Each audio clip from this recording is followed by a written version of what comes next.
está Guilherme Galeano, como já viemos aqui anunciando ao longo deste jornal. Guilherme Galeano, muito boa noite. Olá, viva, muito boa noite. Laurinda Calças, saúde também os nossos queridos telespectadores, assim como a nossa convidada, a engenheira Isabel dos Santos, a quem desde já agradeço a disponibilidade em estar presente nos nossos estúdios para esta conversa, que vai ocupar uma parte considerável deste nosso noticiário. Boa noite, Galeano, e queria dizer boa noite, Angola, boa noite, caros telespectadores, e obrigada por me terem convidado e darem-me a oportunidade de estar aqui hoje. Com certeza. Em simultâneo estamos com a Rádio Mais, para todo o mundo também através do streaming tvzimbo.com, e poderá amanhã ter acesso a esta entrevista na íntegra no jornal O País. Todos estes órgãos de comunicação fazem parte do grupo Média Nova. Isabel dos Santos costuma evitar respostas sonantes às críticas que recebe e passou já por processos difíceis com contendores de respeito, como foi o caso do BPI, onde discutiu com os espanhóis do grupo La Caixa, ou o processo que opõe a Unitel, de que é sócia, aos acionistas estrangeiros, a Oi e a PT. Mas desta vez reagiu, e reagiu forte. Porquê?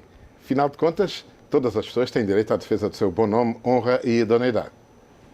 Eu primeiro queria agradecer realmente me terem convidado, porque é uma pergunta muito pertinente. Para mim é extremamente importante repor a verdade. Repor a verdade porque foi posta em causa a minha reputação, foi posta em causa a minha carreira profissional e, como sabe, eu sou uma empresária não só em Angola, também sou uma empresária fora de Angola, tenho vários investimentos em Angola, mas também tenho investimentos fora de Angola, e para mim a minha reputação é o meu capital. Portanto, repor a verdade do acontecido é muito importante, mas também não só a minha verdade. Sobretudo a verdade dos meus colegas, administradores, que são jovens, talentos, angolanos, que estudaram em Angola, foram bolseiros e foram para São Angola com um sentido de missão. E estas pessoas, que são excelentes quadros, pessoas que trabalharam e que tiveram carreiras brilhantes em outras empresas petrolíferas, empresas internacionais, e que juntaram-se a São Angola com um sentido de missão, também viram o seu nome manchado com estas acusações gravíssimas que foram feitas. A verdade é que a PGR, a Procuradoria-Geral da República, já anunciou a abertura de um inquérito para averiguar da justeza destas acusações proferidas por Carlos Saturnino, o engenheiro Carlos Saturnino, que é o atual PCA da Sonangol. Perante esta medida de um órgão de justiça angolano, ainda se justifica ter de prestar, com a regularidade com que o tem feito nos últimos tempos, estas declarações à comunicação social? Ou colocando a questão de outra maneira, não seria preferível aguardar para esclarecer tudo primeiro à PGR, em primeira instância, e a posteriori utilizar as estruturas da comunicação para informar o país sobre estes seus sentimentos e essa preocupação de defesa para com os seus colegas que fizeram parte do Conselho de Administração anterior? Galeano, eu acho que é completamente normal a PGR abrir um inquérito. Aliás, depois das acusações gravíssimas que foram feitas e que são caluniosas e falsas, a única alternativa que sobrava para a PGR era efetivamente abrir um inquérito para saber se elas eram verdades ou mentiras. E isto com certeza terá o seu percurso e nós estamos disponíveis para prestar todas as informações. Mas há uma verdade, é que o tempo mediático, ou o tempo em que a média tem um interesse no assunto e o tempo em que os tribunais dedicam atenção ao assunto são tempos diferentes. Ou seja, possivelmente daqui a 15 dias já este assunto nada interessa, mas efetivamente se calhar só daqui a 15 dias é que pode começar algum trabalho efetivamente dos tribunais. Independentemente das conclusões a que a Procuradoria-Geral venha a chegar a respeito do inquérito que entanto... Os inquéritos são sempre processos mais longos, porque é normal, e é como eu digo, e o que importa aqui é a presunção da inocência, ou seja, não se pode chegar e fazer-se uma conferência de imprensa onde, sem elementos de prova, porque não foram mostrados elementos de prova, sem documento algum, se faz um verdadeiro circo de acusações, não é? E depois disto, vamos esperar então que seja esclarecido em PGR, ou seja, para isso não se faria uma conferência de imprensa. O que é que teria sido o procedimento normal de um gestor público? Se ver que há alguma irregularidade, que pode acontecer, enfim, o que deve fazer é convocar as pessoas em causa e pedir esclarecimentos.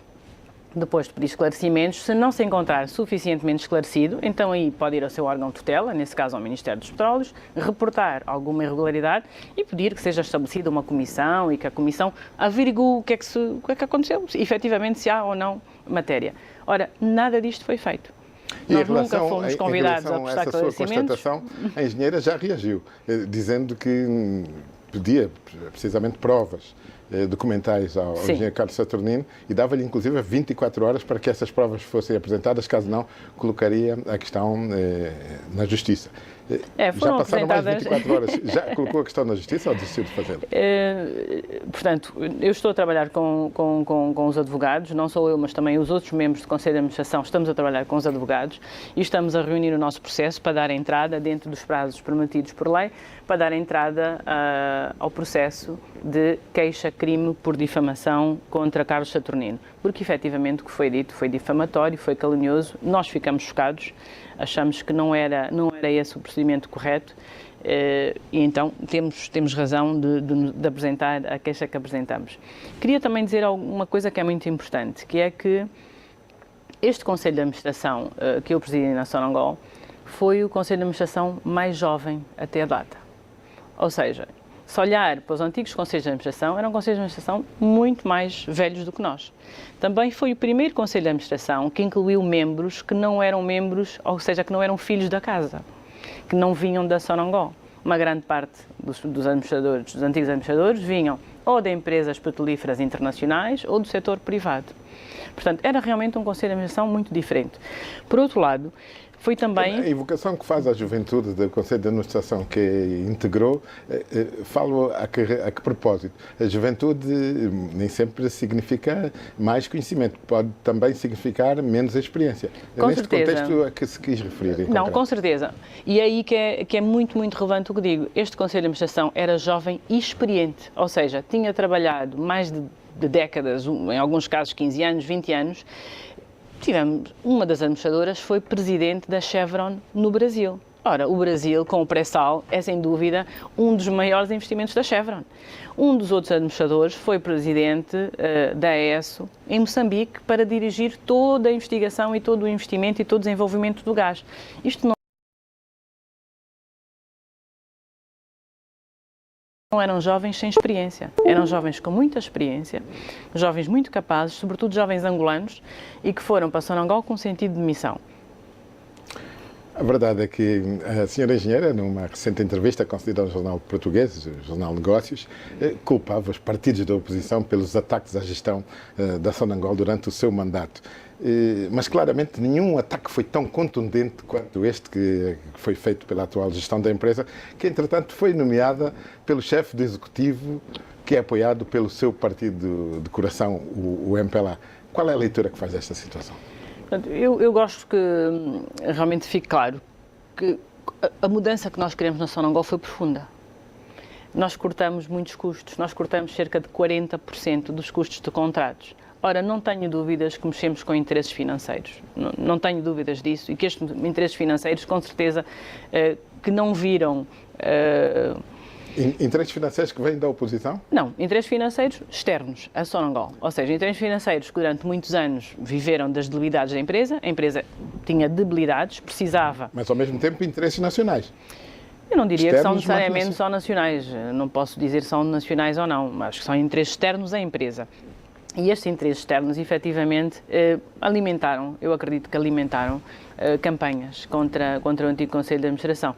E houve também, sem dúvida, a questão geracional, porque nós, efetivamente, éramos um Conselho de Administração muito mais jovem em relação aos anteriores. E éramos fora do setor, vínhamos fora da Sonangol, portanto, não éramos filhos de casa. E acho que estas coisas todas, com certeza, contribuíram a uma série de campanhas que depois tiveram aproveitamento político, e tiveram, de partidos da oposição, sem dúvida, e que, enfim, que nós acompanhamos durante o nosso mandato. E do seu partido? Está contente com a reação ou das reações que vão chegando em relação a este modo como esta contenda se vai acontecendo no relacionamento entre o anterior Conselho de Administração e o atual?